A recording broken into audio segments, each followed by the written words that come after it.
I would like to come back to an earlier point, if I may, too, and that is the notion that atheists are somehow the intelligentsia among us and so forth. I think this is just completely false. The spate of new books published by the new atheists like Harris and Hitchens and Dawkins and so forth are not sophisticated books intellectually. These are, for the most part, angry, bitter diatribes against religion. And while someone like Dawkins may be a good scientist in his field, when he begins to talk about philosophy and theology, he is merely a layman. And the God delusion... Yeah, he's not enough of an expert on made-up bullshit, you know? Philosophy and religion and theology. Okay, so everyone has a philosophy. Despite what the academics would have you believe, it's not just for them. It's not just for people who've studied, you know, the symposium and shit. It's not just for people who've read Wittgenstein.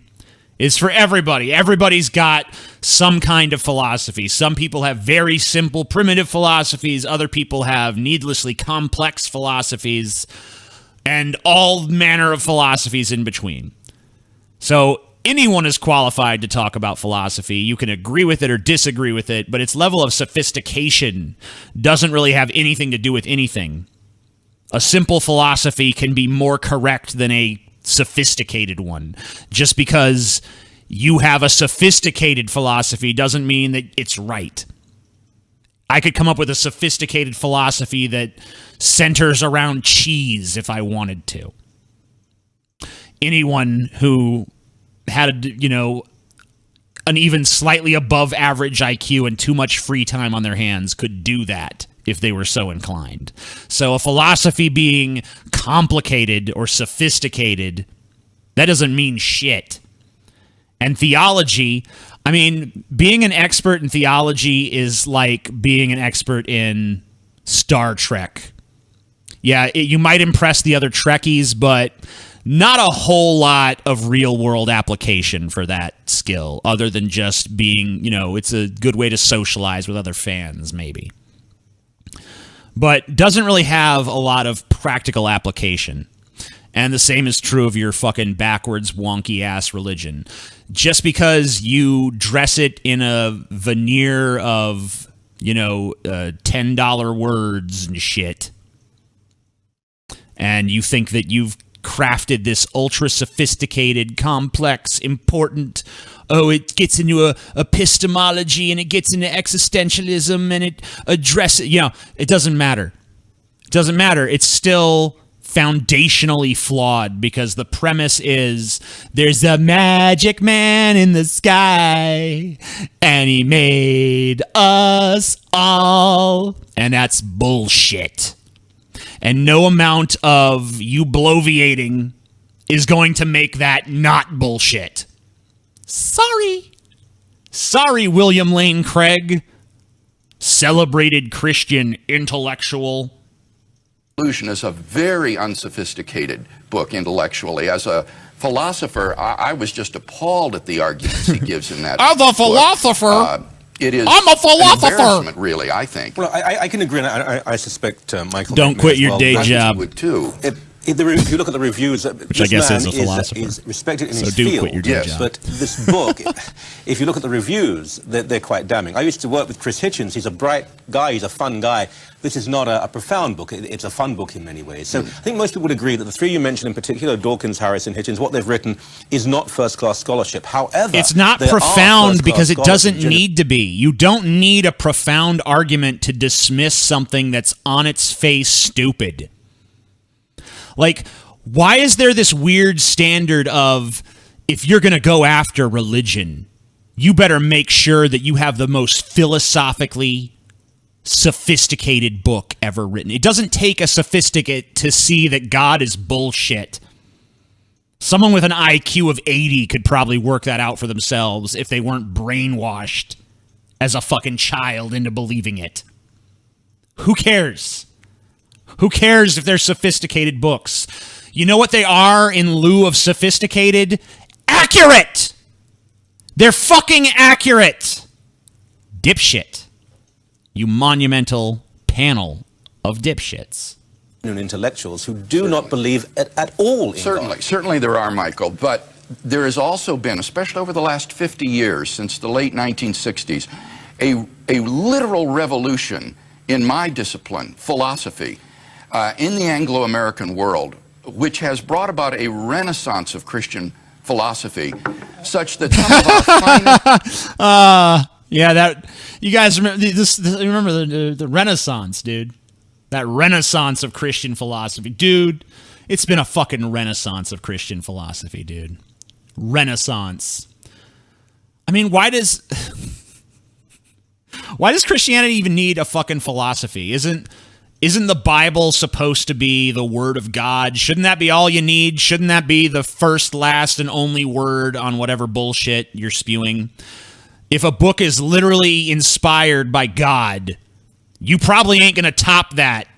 Any book on Christian philosophy is really us just saying, here's what I think God meant. You know? You fucking hubris motherfucker. If I believed in God, I don't think I'd go around challenging his word. But I don't, because he's not real. Any fucking way. Best philosophers at our most prestigious universities are now outspoken Bible-believing Christians. Sir? I'm sorry, where is this philosophical revolution taking place? In the Anglo-American realm. In the mind of William Lane Craig.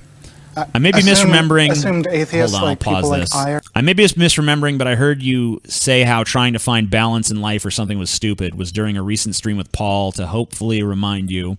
I'd love to hear you rant on why you think so. And then I think you said something nice at the end there, but I missed it. Yeah, I think the concept of balance is bullshit. I think that psychologically it appeals to people, but it doesn't actually have a whole lot of practical merit. You know, oh, I'm gonna find balance. You know, life is not about balance. Life is chaos. I mean, just go read the first... I have right up on my channel, just go read the first chapter of The Order of Chaos, because it gets into that. You don't even have to read it. I'll read it to you. It's right there on my channel. Chapter 1 of The Order of Chaos, up on my YouTube channel. It gets into why I'm not about balance. And I don't address... Yeah, I do address the balance thing directly, because I'm talking about the yin and the yang symbol. So yeah, it's all about that. So if you want to hear my thoughts on that in greater detail, then go check out Chapter 1 of my book. It's on my YouTube channel. Anyway, let's listen to Bargain Basement John Cusack talking to William Lane Craig. people like Bertrand Russell, who really dominated. Like, well, I'm sorry, I just never have heard. What was the first this. thing you said? I think you meant Air. Oh, A.J. Air. A.J. Air. Oh, you mispronounced it. Generation, I'm Michael. right. I'm talking about Or today. okay, let's talk about people from today, like Quine, right? He's dead too. Well, he died only a couple of years. Like, So did few Freddie years Air, ago. but I mean... Let's talk about, let's name names, people like Richard Swinburne at Oxford University. Oh my God, the Robert and Richard Marilyn Adams Swinburne. at Oxford. Brian Leftow at Oxford. Brian Leftow, people like dude. Alvin Planning at University of Notre shit. Dame. Peter Yep. Van Inwagen. Yep. Oh my God. Dallas Willard. Oh, his Eleanor appeal to Stump. authority I is could so go much on and on stronger, you naming- guys. Oh, that atheist couldn't summon a fucking appeal to authority for shit, but listen to William Lane Craig appealing to authority so fucking hard. That atheist just got fucking wrecked. Wrecked! Oh my God, he's wrecked. Bro, I'm tripping hard, but thank you for everything. This is exactly what I needed at 3 a.m. Keep it up, bro. Snorted too much internet. Cool. Cool. Looks like he snorted too much and he gave it twice. Yep. Sorry, you ended up giving me $5 more than once, which is probably more than you intended. So you gave me $10. Come suck my dick and I'll give you a refund.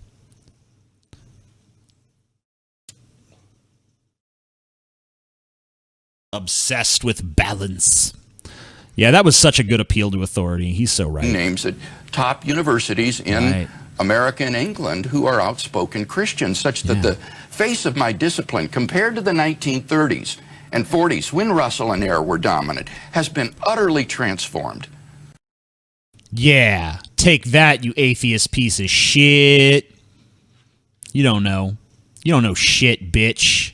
You're fucking stupid.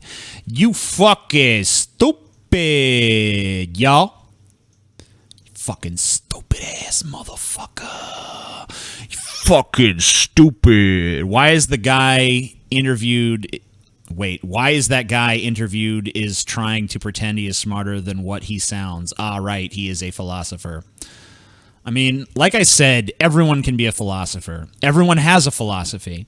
You have a philosophy, I have a philosophy. Most of us don't dwell on it or act like it's our fucking profession. But we each have one. We each have a set of guiding principles in our heads. Maybe we're not even consciously aware of what they are, but everyone has one. So it's not, to me, saying I'm a philosopher is just saying I'm a human being that can rub two brain cells together, you know? Yeah, I mean, aren't you convinced that God exists now? I love taking all the bullshit Christians spew and just thinking about it in terms of, oh, does what they're saying right now prove there's a God? Well, you know, a lot of top philosophers at big universities are Christians. Oh, so God is real now, right? Yeah, that makes God real. Now all of a sudden your fantasy is true. So what? If a bunch of philosophers at these schools start worshiping Odin, does that mean Odin's real? You know, or maybe they'll start worshiping cheese, like I said earlier. You know, we're gonna have a cheese-based religion. That sounds better than Christianity. You know.